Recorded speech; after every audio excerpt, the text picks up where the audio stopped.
Em meio a um tempo de guerras constantes entre povos vizinhos, quando o medo caminhava lado a lado com a rotina das famílias, surge uma história quase esquecida. A história de uma menina sem nome, mas com uma fé que ecoa até hoje. Ela não era princesa, não era filha de profeta conhecido, nem alguém de destaque. Era apenas uma criança arrancada de sua casa. Tudo começa quando tropas da Síria invadem Israel. Entre o barulho das armas, o desespero e o choro, aquela menina é levada como prisioneira. Não sabemos seu nome, não sabemos sua idade exata, mas sabemos algo essencial ela tinha, um coração que conhecia a Deus. Enquanto muitos veriam apenas perda, dor e injustiça, essa menina carregava algo invisível, fé. Ela foi levada para servir na casa de um homem poderoso, Naamã, comandante do exército da Síria. Um homem respeitado, temido, vitorioso em batalhas, mas que carregava um segredo doloroso. Naamã era leproso, uma doença temida que não apenas consumia o corpo, mas também isolava a alma. Agora imagine o cenário: uma menina escravizada, vivendo na casa de um estrangeiro, longe da família, da sua terra e de tudo que conhecia, servindo justamente a esposa de um homem que provavelmente participou da destruição de seu povo. Humanamente falando, havia todos os motivos para ódio, revolta ou silêncio. Mas o que essa menina faz quebra qualquer expectativa. Um dia, observando o sofrimento de sua senhora por causa da doença de Naamã, ela decide falar. Não com arrogância, não com medo, mas com uma convicção surpreendente. Ela diz algo simples, mas poderoso: se o meu Senhor estivesse diante do profeta que está em Samaria, ele o curaria. Essa frase muda tudo. Perceba o detalhe: ela não fala talvez, não diz quem sabe, ela afirma com certeza. Isso revela algo profundo. Essa menina conhecia o agir de Deus.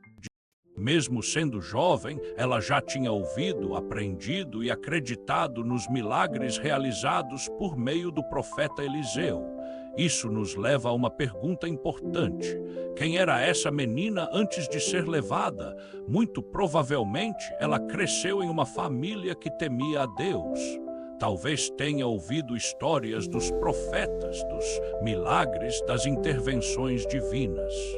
Talvez tenha presenciado ou escutado relatos do próprio Eliseu. Ela não era uma desconhecida da fé, ela era fruto de um ambiente onde Deus era real.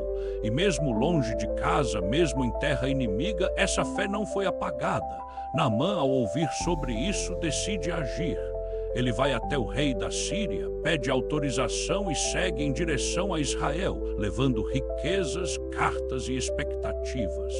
O que começou com a fala de uma menina escrava, agora se transforma em uma jornada de esperança. Ao chegar, ele procura o profeta Eliseu. Mas o que acontece não é o que ele esperava. Não a cerimônia grandiosa, não a espetáculo. Eliseu nem sequer sai para vê-lo pessoalmente.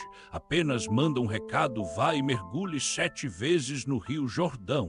Naamã se irrita. Seu orgulho é ferido. Como um comandante importante poderia se submeter a algo tão simples? Mas após ser aconselhado por seus servos, ele decide obedecer. E é ali, naquele momento de humildade, que o milagre acontece. Ao mergulhar pela 7ª vez, sua pele é restaurada. Ele está curado. Agora volte um instante, tudo isso começou com uma menina. Uma criança que, mesmo ferida pela vida, escolheu não guardar rancor. Que mesmo sem liberdade, tinha algo que ninguém podia tirar: sua fé. Ela poderia ter ficado em silêncio, poderia ter ignorado o sofrimento de Naamã. Poderia até ter desejado vingança, mas ela escolheu ser instrumento de Deus. E aqui está o ponto mais forte dessa história: Deus usou alguém que o mundo considerava insignificante para transformar a vida de um homem poderoso. A Bíblia não nos diz o que aconteceu depois com essa menina. Seu nome não aparece, sua história não continua registrada, mas seu impacto é eterno. Ela nos ensina que não importa a idade, a posição ou as circunstâncias. Quando alguém carrega fé verdadeira, até uma simples palavra pode mudar destinos.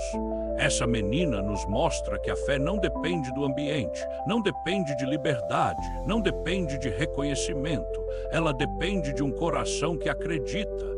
E talvez hoje, assim como ela, alguém se sinta pequeno, esquecido ou limitado. Mas essa história deixa claro: Deus vê, Deus usa e Deus transforma até mesmo através dos mais improváveis. Porque às vezes a voz que muda tudo vem de onde ninguém espera. Esta mensagem tocou seu coração. Compartilhe com outras pessoas.